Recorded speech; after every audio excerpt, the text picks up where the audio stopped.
हमारे साथ मौजूद है साबिक chief justice Lahore high court justice Anwarul Hasan. Sir, बेहद शुक्रिया वक्त देने के लिए, गुफ्तगू करने के लिए। Good morning sir. जब हम बात करते हैं एक रिश्ते की, तो मियाँ बीवी का रिश्ता तो सबसे ज़्यादा मुक़द्दस रिश्ता है। ये वो रिश्ता है जिसके बारे में हम बचपन से सुनते आए हैं, पढ़ते आए हैं, माँ बाप सिखाते आए हैं कि मियाँ बीवी एक दूसरे का लिबास है, गाड़ी के दो पहिए हैं। जब बर्दाश्त की बात आती है तो आज हमारे मुआशरे में इतनी अदम बर्दाश्त क्यों है? मैं एक सादा सवाल ये करना चाहूँगी एक आम इंसान का, हम क्या समझेंगे जो इतनी तादाद बढ़ गई है? यकीनन आपका एक्सपीरियंस रहा होगा। मेन रीज़न्स क्या आते हैं? अदम बर्दाश्त, मार कुटाई, शोहर का हाथ उठाना, क्या लगता है आपको? जी, बहुत शुक्रिया आपका। आप इतने सेंसिटिव सब्जेक्ट पे आपके चैनल की इस एफर्ट को पहले तो मैं अप्रिशिएट करता हूँ। बहुत ज़बरदस्त बात है।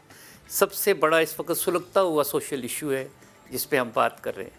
बेटा, जो मेरी अपनी पूरी ज़िंदगी गुजरी है, 42 ईयर्स तो मैंने कोर्ट्स में गुजारे हैं मुख्तलिफ़ हैसियतों में, और उसके बाद से अब मैंने एक सिस्टम शुरू किया हुआ है, उसको आस्क के नाम से मैं करता हूँ। मैं एक सोशल कोर्ट है जो बिल्कुल फ्री में काम करती है लाहौर में, जिसमें हर हफ्ते में 50 कपल्स को मैं बुलाता हूँ और उनके साथ बैठ के कोशिश करता हूँ उनकी सुलह हो जाए।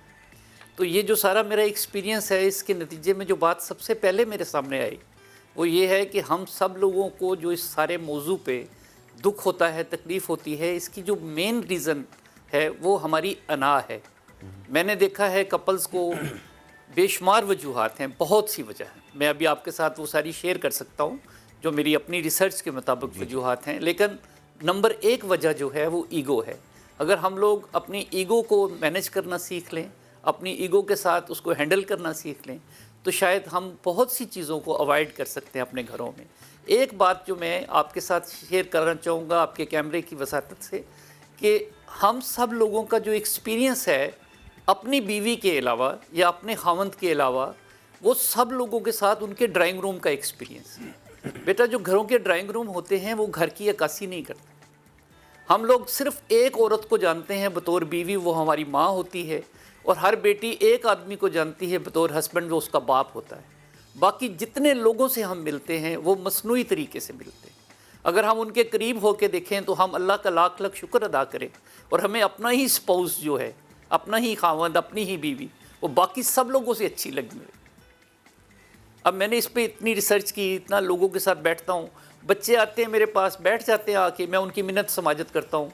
अक्सर को पता भी नहीं होता कि मैं साबिक चीफ जस्टिस हूँ, तो ऑनलाइन उन लोगों को हम इनवाइट करते हैं। तो बेटा, उस नतीजे में जो मेरे सामने चीज़ें आई हैं वो बड़ी दिल खराश हैं। हर घर में जो बेवा माएँ हैं वो अदम तहफ़्फ़ुज़ का शिकार हो जाती हैं। अगर किसी घर में अनफॉर्चुनेटली कोई बहन आ जाती है डिवोर्स होके या बेवा होके, तो बच्चे वो भी एक अदम तहफ़्फ़ुज़ क्रिएट कर लेती है अपने लिए, और उसके नतीजे में उस पूरे ख़ानदान को उसको भुगतना पड़ता है। तो ये बहुत से इसके सोशल आस्पेक्ट्स हैं जो हमें देखने वाले हैं कि हम कहाँ से इन चीज़ों को ठीक करें ताकि हम इस बात से बच जाएं। शादी का टूटना तो बच्चे, ये शादी का टूटना नहीं है, ये मुआशरे का टूटना। बिल्कुल। अगर हम ये सोचने लगे हैं कि अगर एक घर नहीं बचा सकते हम, तो हम अपने समाज को कैसे बचाएं?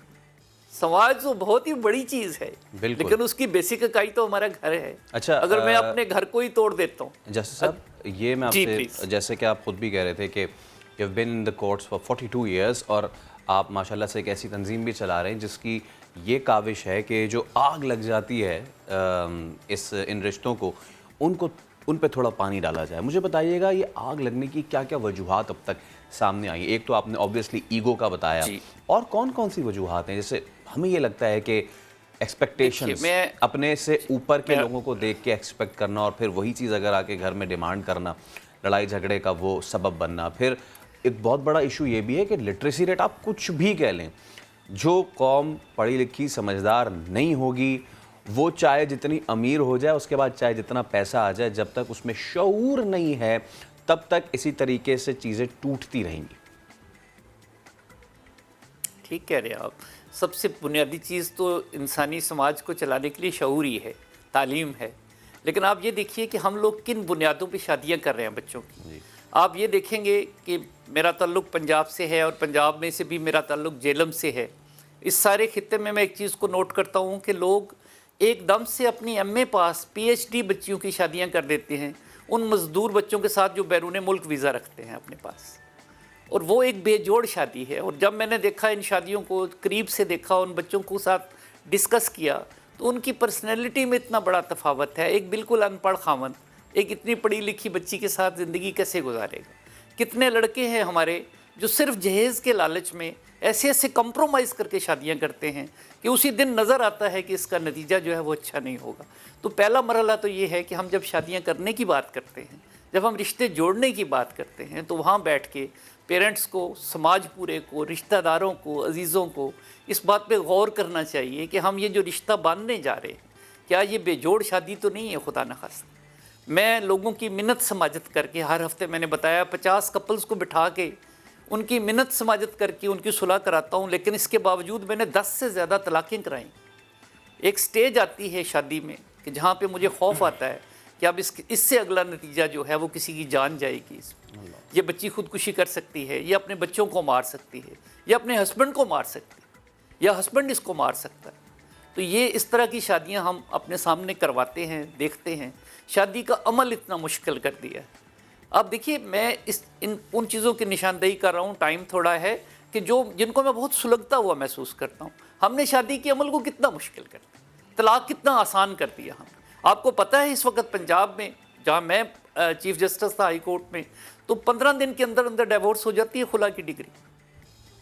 کتنا ظلم ہے کہ جہاں پہ ایک مقدمہ سال ہر سال چلتے ہیں, لوگ کہتے ہیں عدالت میں جاؤ تو کئی سال دھکے کھانے پڑتے ہیں, لیکن یہاں خلا کے لیے اگر کوئی بچی آتی ہے, اپنی اپلیکیشن دیتی ہے, اس کی زیادہ سے زیادہ 1 مہینہ لگتا ہے اس کو, اور وہ طلاق لے کے گھر چلی جاتی ہے.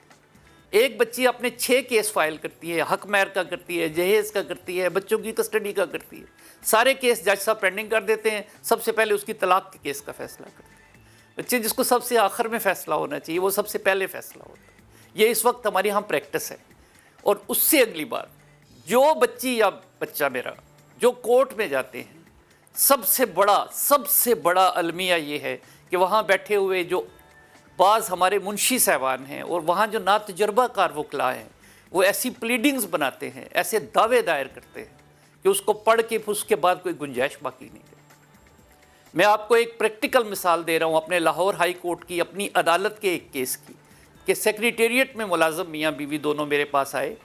بچے کی کسٹڈی کا معاملہ تھا, تو میری خواہش تھی کہ ان کی صلح ہو جائے. دونوں پڑھے لکھے ہیں, اور بچہ رول رہا تھا بیچارہ, اور رو رہا تھا. وہ کبھی ادھر دیکھتا تھا باپ کی طرف, کبھی ماں کی طرف. تو جب میں نے ان سے صلح کرانے کی بات کی تو ہسبینڈ بول پڑا, اس نے کہا سر میں صلح تو کر لوں ان کے ساتھ, میں بچہ بھی اس کو دے دوں, لیکن آپ دیکھیں اس نے میرے اوپر الزام کیا لگائے. اس میں پہلا الزام یہ تھا کہ یہ جو میرا خاوند ہے یہ ہیروئن پیتا ہے, اس کے گندی عورتوں سے ناجائز تعلقات ہیں. بیٹا یہ باتیں لکھ کے ہم عدالتوں میں لے جاتے ہیں, اور ان لوگوں کو پتہ بھی نہیں ہے جن کا کیس ہم نے فائل کیا. اور اس کے جواب میں اس خاتون کے اوپر جو اس وکیل نے الزام لگائے ہوئے تھے وہ اس سے بھی برے, گندے اور گھناؤنے تھے. اور جب میں نے دونوں سے پوچھا کورٹ میں, انہوں نے کہا جی ہم نے تو کبھی سوچ بھی نہیں سکتے. اس بچی نے کہا جی میری جوان بیٹی ہے, میں اس کے باپ پہ اس طرح کا الزام لگاؤں گی. ٹھیک ہے ہمارا اختلاف ہے, ہم دونوں پڑھے لکھے لوگ ہیں, لیکن یہ تو میں سوچ بھی نہیں سکتی کہ میں اپنے ہسبینڈ کے بارے میں کہوں یہ ہیروئن پیتا ہے, یہ نشہ کرتا ہے, اس کی عورتوں سے ناجائز تعلقات. میں تو کبھی نہیں میں نے یہ بات لکھوائی. تو وکیل صاحب سے پوچھا تو انہوں نے کہا جج صاحب یہ تو پھر روایتی قسم کی ہماری گراؤنڈس ہیں, یہ تو ہم لکھ دیتے ہیں. لیکن یہ لکھ دینا, اس کے نیچے بیان الفی پہ دستخط کروانا لوگوں سے, بیٹا یہ بہت بڑے پرابلمس ہیں, سوشل ایشو ہے. آپ لوگوں کے ایگزیکٹلی آپ بالکل درست نشاندہی کر رہے ہیں, اور اس چیز سے میں 100% ایگری کروں گی سر. لیکن ایک چیز ہے, پلیز اس پہ بھی کامنٹ کیجیے گا. جب ہم بات کرتے ہیں نا اپنی مورل ویلیوز کی, تو شاید اس میں ہمارے پیرنٹس کا وہ کردار جو کہ ہمارے لیے بہتر ہونا چاہیے, لائک ہمارا براٹ اپ, ہماری گرومنگ, وہ بھی بہت زیادہ میٹر کرتا ہے. کیونکہ اگر ایک بیٹی یا ایک بیٹا عدالت جا رہے تو یقیناً ان کے گھر میں بڑے تو ہیں جو انہیں بٹھا سکتے ہیں, آپس میں رجوع کروا سکتے ہیں. جیسے آپ کے کام کو میں اپریشیٹ کروں گی کہ آپ ایک بڑا بن کے پہلے بچوں کو بٹھا رہے ہیں, پھر پوچھ رہے ہیں, پھر اس چیز کو سارٹ آؤٹ کرنے کی کوشش کر رہے ہیں. تو یقیناً پیرنٹس کا کردار بھی بہت زیادہ ضروری ہے, وہ چاہے لڑکے کے ماں باپ ہوں یا لڑکی کے ماں باپ ہوں. میں اب خود چونکہ پیرنٹ ہوں, میری بچے ہیں, بچے شادی شدہ ہیں. میرا بیٹا, کوئی پیرنٹس جو ہیں ان تک کو نہیں پتہ چلتا کہ ان کے بچوں کے درمیان کیا چل رہا ہے. یہ عدم اعتماد جو خاندان کو توڑتا ہے, یہ ہر لیول پہ توڑتا ہے. میرے پاس ایک پروفیسر صاحب کو میں نے کورٹ میں کال کیا کہ آپ کے بچوں کے درمیان تنازع بڑی شدت اختیار کر گیا. वो प्रोफेसर थे, सियालकोट से तशरीफ़ लाए कोर्ट में। जब वो आए तो वो आके रो पड़े। उन्होंने कहा जी हम एक मोहल्ले में रहते हैं, ये बच्चे मेरे सेपरेट रहते हैं, मुझे ये पता ही नहीं है कि इनका मामला अदालत तक आ गया, मेरे सामने एक्टिंग करते। बेटा हम अपने पेरेंट्स को, अपने बुज़ुर्गों को डालते ही नहीं हैं, हमारे पास इस तरह की फोरम ही कोई नहीं है, हमारे पास सिर्फ अदालत रह गई है। जिस औरत को ये मसला होता है बेचारी को कि उसकी शादी नहीं चल सकती या नहीं चल रही, तो उसको ये मशवरा देने वाले लोग होते हैं, चल तुम्हें अदालत में ले चलते हैं, तुम्हें वहाँ जाके रिलीफ मिल जाएगा। बेटा नहीं मिलता रिलीफ। एक औरत अगर तलाक का मुकदमा जीत के निकलती है, वो हार के निकलती है।